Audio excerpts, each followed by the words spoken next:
Hi, let's talk about the AI problem that nobody's talking about or even thinking about or maybe hasn't even considered that I think you should think about.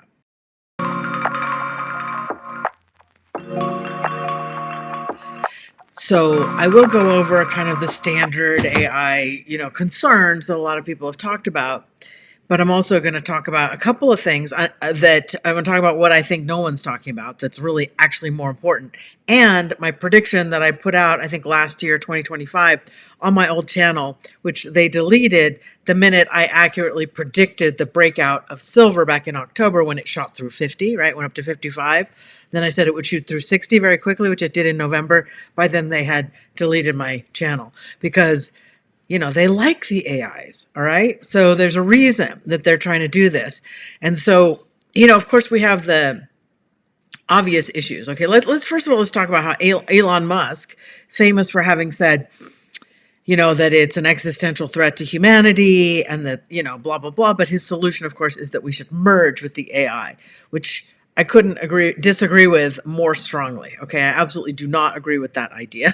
I think that is crazy. But that's his take, right? So then he says it's a big problem, it's a big existential threat, and then he rolls out Grok.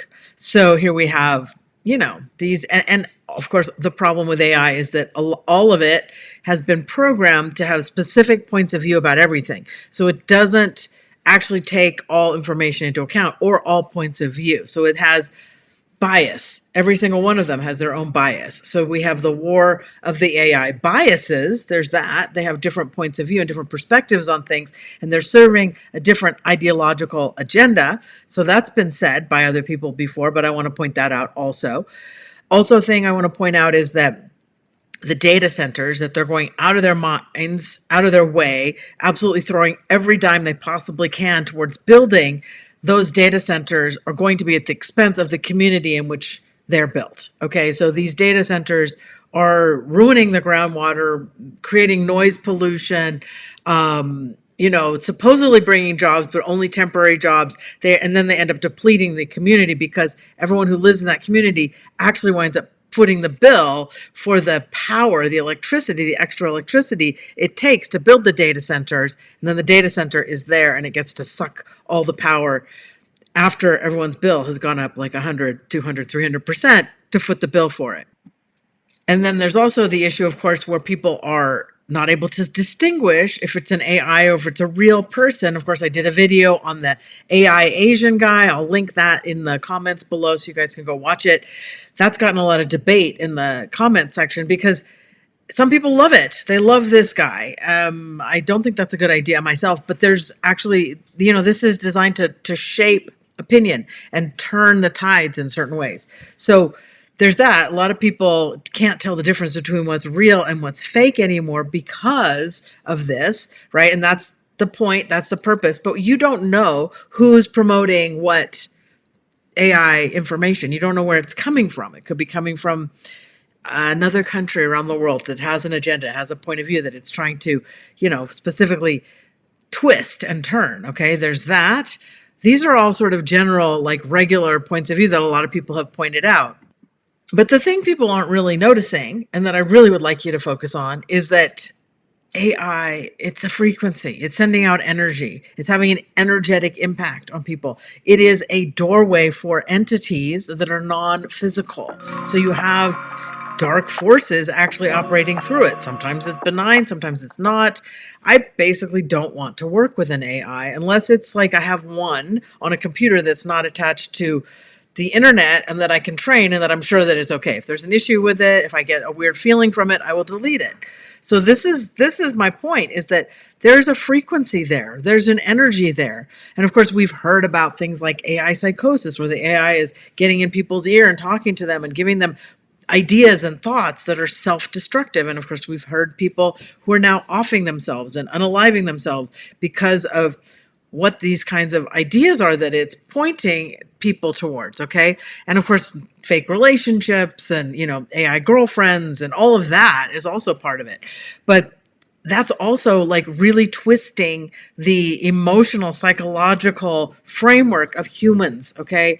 And all of these these platforms are really good at baiting your emotions and really triggering emotions on a really profound and deep level. And of course, there's the copyright issue. These AIs are trained on people. I was listening to one sort of bluesy song that sounded pretty good that was an AI song. And then I realized the reason it sounds good is because there's some guy out there whose voice it's copying. Okay, they stole someone's voice and they're using it. There's copyright issues, huge copyright issues. In fact, I have a really good clip I'm going to insert here where this woman says something brilliant about it.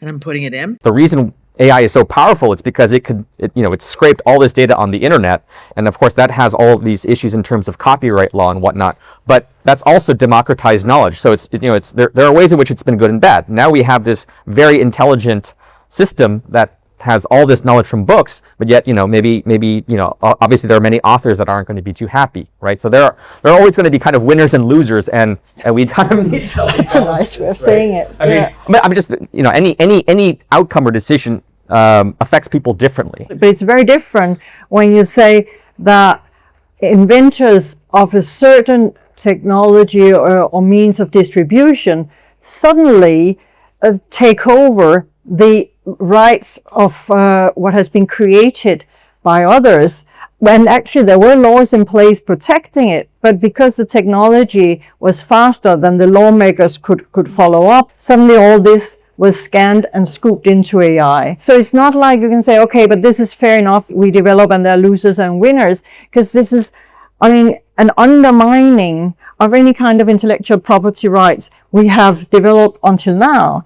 Because it's also about what anyone else has written on, a Facebook post, actually, because anything you've written on a Facebook post that is public will be considered by this metaverse as something they can use to develop their AI, and it will be like that with anything else created.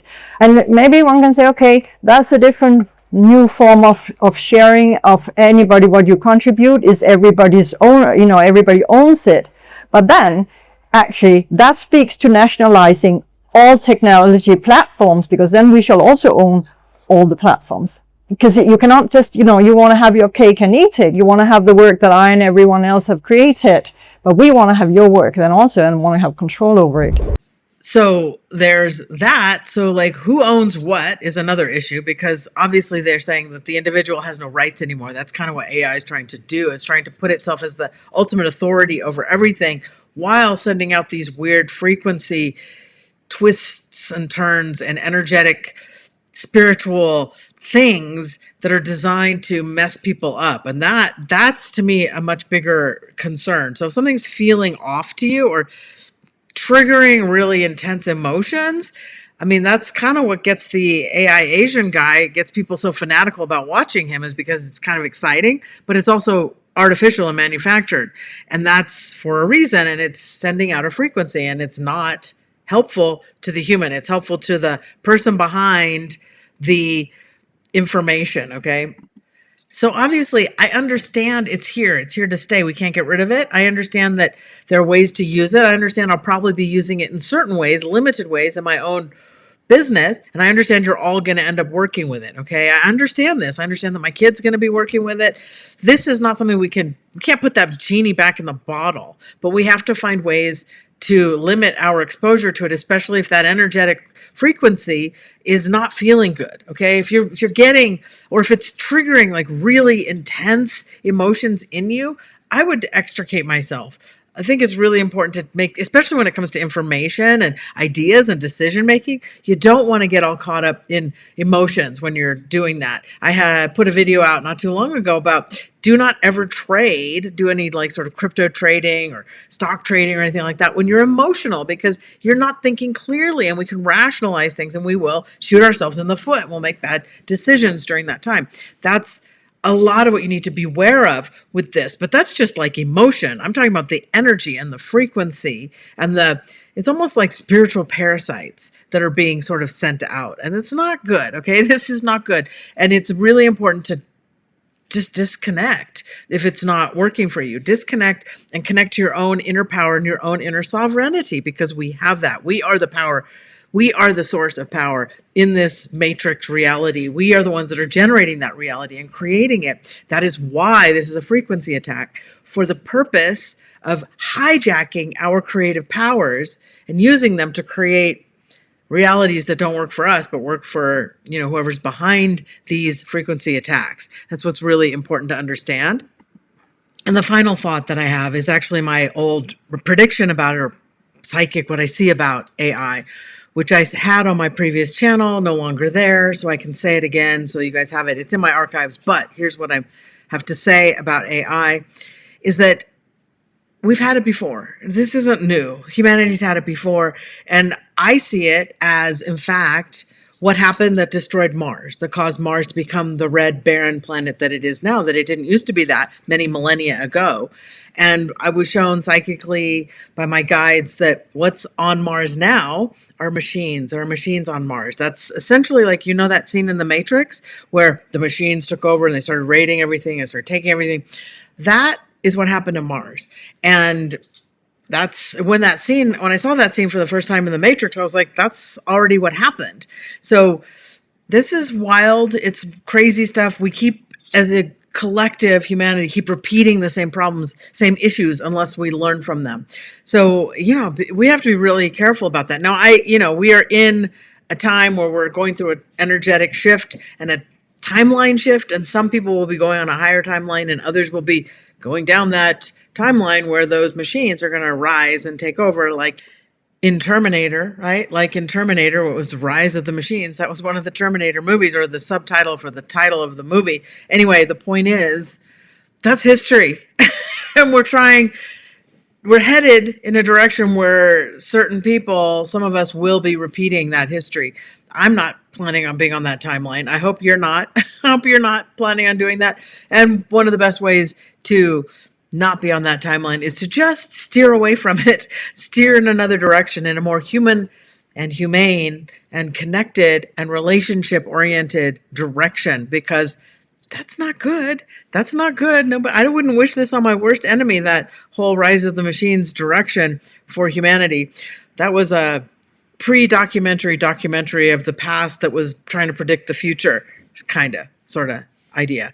Anyway, we've had it before. It's happened before. That's why Elon Musk is so obsessed with Mars. He was there. He remembers it. I don't know why he wants to repeat it. I mean, maybe he just always loved the idea of all the technology, and then having the opportunity here in this timeline, on this earth, to be the guy who's at the top of all that pyramid of technology. He just loved all the stuff. That's kind of what I get about it. He just thinks it's cool and he wants to be the guy who's at the top of it. Hello, he's tapped in psychically enough to understand that this happened before. So I don't know where the wake up is gonna, there isn't one there, obviously. So, he's drawn the wrong conclusion from the same information, which is that we need to merge with the machines. Not for me. Thank you very much.